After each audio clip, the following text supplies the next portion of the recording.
इस वीडियो में देखेंगे हम लोग IRAC नॉर्म्स, जिसमें हम लोग देखेंगे एसेट क्लासिफिकेशन, इनकम रिकॉग्नाइजेशन और प्रोविजनिंग के बारे में इस वीडियो के थ्रू जानेंगे। IRAC क्या होता है? इसका फुल फॉर्म है इनकम रिकॉग्नाइजेशन एसेट क्लासिफिकेशन। यह एक बहुत इम्पोर्टेंट टॉपिक है। जो भी साथी बैंक में काम कर रहे हैं और जो भी क्रेडिट डिपार्टमेंट, एडवांस डिपार्टमेंट में काम कर रहे हैं, उनके लिए बहुत इम्पोर्टेंट है। और वह साथी जो GIB और CIB या बैंकिंग प्रमोशन एग्ज़ाम के लिए जा रहे हैं, इंटरव्यू सेशन के लिए जा रहे हैं, उनके लिए भी ये बहुत इम्पोर्टेंट टॉपिक है। तो वीडियो को ज़रूर देखिए, और अगर आप जानते हैं IRAC के बारे में तब भी देखिए, जिससे आपका एक तरह से रिवाइज हो जाएगा, क्योंकि देखते रहने से ही ज़्यादा याद होती है। अगर आप किसी चीज़ को याद कर लेंगे, अगर नहीं देखेंगे तो आपको याद नहीं रहेगी। इसलिए जहाँ भी कंटेंट इस तरह का मिले ज़रूर देखिए। मेरा सजेशन यही कहता है, क्योंकि हम भी देख देख ही सीखें, कभी याद नहीं किए हैं। तो चलिए सबसे पहले देखते हैं एसेट क्लासिफिकेशन के बारे में। यह दो तरह के एसेट्स होता है, स्टैंडर्ड एसेट्स और non performing assets. Standard assets को परफॉर्मिंग एसेट्स भी बोलते हैं। इन दोनों के बारे में हम लोग विस्तृत रूप से जान देंगे। तो चलिए देखिए, यहाँ पे स्टैंडर्ड एसेट्स वह एसेट्स होता है जिसमें रेगुलर रूप में जो भी बैंक के जो लोन देती है कस्टमर को, बरोवर को, उसमें जो भी प्रिंसिपल अमाउंट होता है, इंटरेस्ट उस पर लगाई जाती है, उसका इंस्टॉलमेंट ड्यू डेट पे नियमित रूप से आती है, तो वह एसेट्स स्टैंडर्ड कहलाता है। ये जितने भी स्टैंडर्ड एसेट्स हैं वो विदाउट प्रॉब्लम अकाउंट्स होते हैं, क्योंकि इसमें कोई बैंकों के एफर्ट नहीं लगाना होता है। ये ऑटोमेटिक ड्यू डेट पे वसूली होती रहती है लोन अकाउंट्स की, और इन सारे अकाउंट्स को मॉनिटर किया जाता है to ensure the compliance of all terms and conditions as specified in the sanction. अब हम लोग देखेंगे नॉन परफॉर्मिंग एसेट्स के बारे में। Those accounts which are overdue for more than the fixed period for different accounts from due date।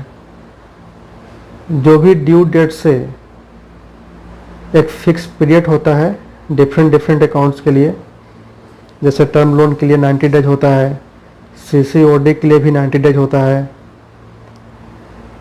Ad hoc sanction किया जाता तो उसमें 180 दिन तक रिपेमेंट कर देना चाहिए। इस तरह से एक पीरियड होता है, उस पीरियड तक ओवरड्यू अकाउंट रहता है तब ठीक है, और उस पीरियड से अधिक दिन तक एक दिन भी आगे चली जाएगी तो वह अकाउंट NPA हो जाएगी। और जो भी नॉन परफॉर्मिंग एसेट्स है, जो भी नॉन परफॉर्मिंग अकाउंट्स हैं, ये यहाँ से इनकम आना बंद हो जाती है बैंकों को।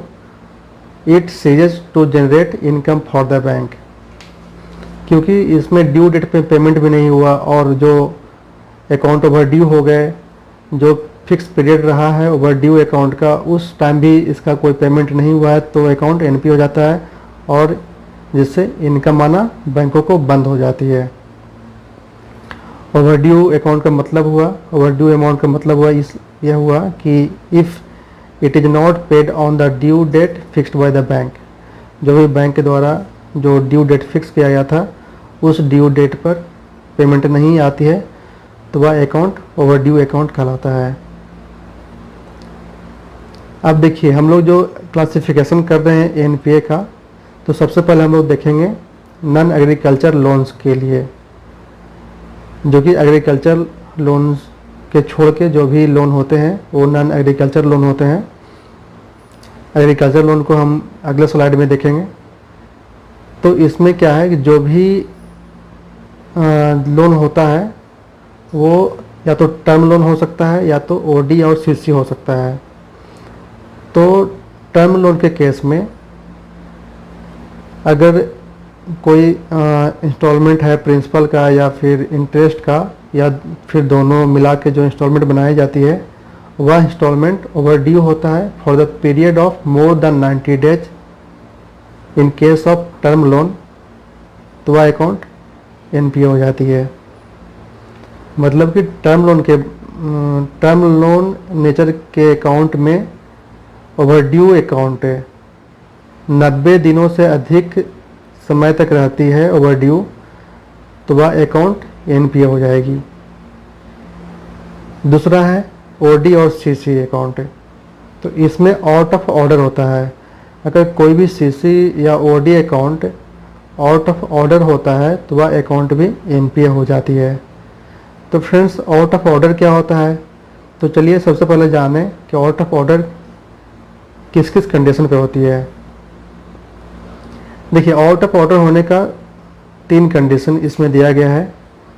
सबसे पहला है कि if the outstanding balance remains continuously in excess of the sanctioned limit और drawing power limit for 90 days है।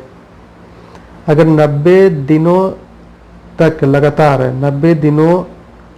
90 दिन तक सैंक्शन लिमिट या ड्राइंग पावर लिमिट से आउटस्टैंडिंग बैलेंस अधिक रहती है सीसी या ओडी अकाउंट का, उस केस में आउट ऑफ ऑर्डर हो जाएगी अकाउंट। दूसरा केस क्या है कि अगर आउटस्टैंडिंग बैलेंस है सैंक्शन लिमिट या ड्राइंग पावर लिमिट से कम है, लेकिन कोई भी क्रेडिट नहीं हुई है, न ही कोई भी टर्नओवर हुआ है, तो वह अकाउंट भी आउट ऑफ ऑर्डर कहलाएगा। तीसरा केस क्या है कि उस अकाउंट में क्रेडिट हुआ तो है, लेकिन जो भी इंटरेस्ट डेबिट किया गया उस खाते में, उस इंटरेस्ट को सेटिस्फाई करने के लिए वो इनफ नहीं है, सफिशिएंट नहीं है, तो वह अकाउंट भी आउट ऑफ ऑर्डर कहलाएगा। तो इस तरह से हम लोग सीसी और ओडी अकाउंट को एनपीए क्लासिफाइड करते हैं। नेक्स्ट है एग्रीकल्चर लोन से। देखिए, एग्रीकल्चर लोन में मोस्टली हम लोग देते हैं केसीसी लोन, और भी एग्रीकल्चर लोन दिया जाता है। जो भी फार्म से रिलेटेड जो भी इक्विपमेंट है, इम्प्लीमेंट्स है, इरिगेशन पर्पज़ से, लैंड डेवलपमेंट पर्पज़ से जो भी लोन दिया जाता है वो एग्रीकल्चर लोन ही कहलाता है। एक तरह से जनरली बैंक में केसीसी लोन दिया जाता है। तो जो केसीसी लोन होता है वो शॉर्ट ड्यूरेशन क्रॉप्स लोन होता है या फिर लॉन्ग ड्यूरेशन क्रॉप लोन होता है। शॉर्ट ड्यूरेशन क्रॉप लोन में खारिफ लोन आती है, रबी जो क्रॉप होता है वो आती है, जैसे रबी में गेहूं हो गया और आपका दलहन हो गया, खारिफ में मक्का हो गया, धान हो गया। इस तरह से जो भी आपका जो क्रॉप्स है वो शॉर्ट ड्यूरेशन क्रॉप है। लॉन्ग ड्यूरेशन क्रॉप में जो गन्ना की खेती की जाती है वो लॉन्ग ड्यूरेशन क्रॉप में आती है। तो देखिए, इसका जो शॉर्ट ड्यूरेशन है, जो क्रॉप का जो सीजन होता है वो उसका जो टाइम बनाते हैं आपका स्टेट लेवल बैंकर्स कमेटी के द्वारा उसका टाइम निर्धारित किया गया है कि इतने दिन तक ये क्रॉप शॉर्ट कहलाएगा और इतने दिन तक यह क्रॉप लॉन्ग कहलाएगा। तो शॉर्ट ड्यूरेशन क्रॉप के लिए 12 महीना रखा गया है कि 12 महीना में ये शॉर्ट जो ड्यूरेशन क्रॉप है वो कंप्लीट हो जाएगा, और लॉन्ग ड्यूरेशन क्रॉप के लिए 18 महीना तक की पीरियड रखा गया है, और इसका निर्धारित स्टेट लेवल बैंकर्स कमेटी के द्वारा की जाती है। तो उसके बाद देखिए कि जो केसीसी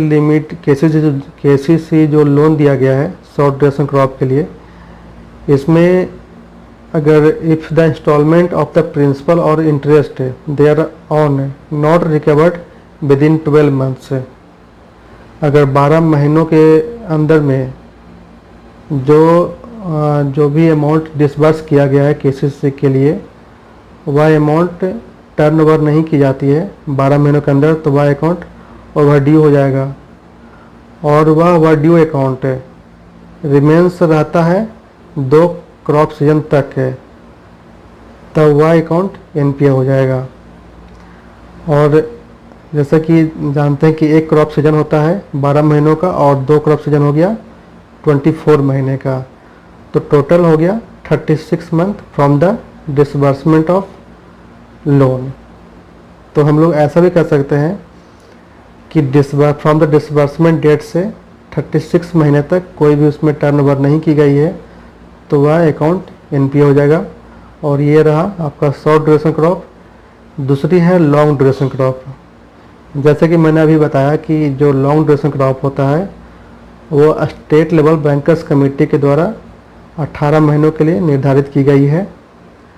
और यहाँ पे जो भी इंस्टॉलमेंट है प्रिंसिपल का या इंटरेस्ट उस पर जो लगाया गया है वो 18 महीनों के अंदर नहीं रिकवर होती है तो वह अकाउंट ओवरड्यू हो जाता है। और ओवरड्यू होने के पश्चात वह 1 क्रॉप सीजन रहता है। जैसा कि लॉन्ग ड्यूरेशन क्रॉप है तो लॉन्ग ड्यूरेशन क्रॉप में 1 क्रॉप सीजन के लिए दिया जाता है एक्स्ट्रा टाइम, तो 18 महीने तक। तो 18 + 18 36 मंथ। तो डिसबर्समेंट डेट से अगर 36 मंथ तक कोई भी टर्नओवर नहीं की गई है तो यह अकाउंट भी एनपीए हो जाएगा। इसमें कुछ लोन एग्रीकल्चर लोन ऐसे हैं जो कि टोटली डिपेंड करता है हार्वेस्टिंग पे। जैसे इरिगेशन के लिए, एग्री फार्म के लिए, गोडाउन्स के लिए, loan against godown, receipt, agri produce, traditional, non traditional, gardening, horticulture, इन सारी चीज़ें के लिए जो लोन दी जाती है वो एग्रीकल्चर लोन कहलाता है। इनका भी जो ओवरड्यू पीरियड है वो 2 क्रॉप सीजन रखा गया है। उसके बाद ये अकाउंट एनपीए हो जाएंगे। दूसरा है कि यह कुछ एग्रीकल्चर लोन ऐसे हैं जो कि हार्वेस्टिंग पे डिपेंड नहीं होती है। जो क्रॉप का हार्वेस्टिंग होता है उस पर डिपेंड नहीं होती है, लेकिन ये अकाउंट भी एग्रीकल्चर कहलाता है क्योंकि यहाँ पे डेयरी, पिगरी, फिशरी, गोट रियरिंग, इन सारे चीज़ों के लिए जो लोन दी जाती है वह जो लोन एग्रीकल्चर लोन ही कहलाता है। तो इन सारे अकाउंट के केस में क्या होता है, इनका जो लोन होता है वो टर्म लोन नेचर का होता है। और जैसे कि हम लोग जानते हैं कि टर्म लोन जो नेचर के जो भी अकाउंट होते हैं उसमें जो ओवरड्यू पीरियड होता है एनपीए होने के लिए वो मोर देन 90 डेज होता है। अगर कोई अकाउंट ओवरड्यू हो गया है और वह ओवरड्यू अकाउंट 90 दिनों से अधिक समय तक रहता है तो वह अकाउंट एनपीए हो जाएगा। यह केस हुआ डेयरी, पिगरी, फिशरी, गोट रियरिंग, ईटीसी आदि के लोन के लिए। सो थैंक यू फ्रेंड्स, आज के सेशन में इतना ही। अगले सेशन में इसके बाद कंटिन्यू करेंगे जिसमें हम लोग देखेंगे कुछ ऐसे एनपीए अकाउंट हैं जो गैर वित्तीय के कारण भी होते हैं। और उसके बाद हम लोग देखेंगे प्रोविजनिंग के बारे में, इनकम रिकॉग्नाइजेशन के बारे में। सो थैंक यू, मिलते हैं नेक्स्ट वीडियो में।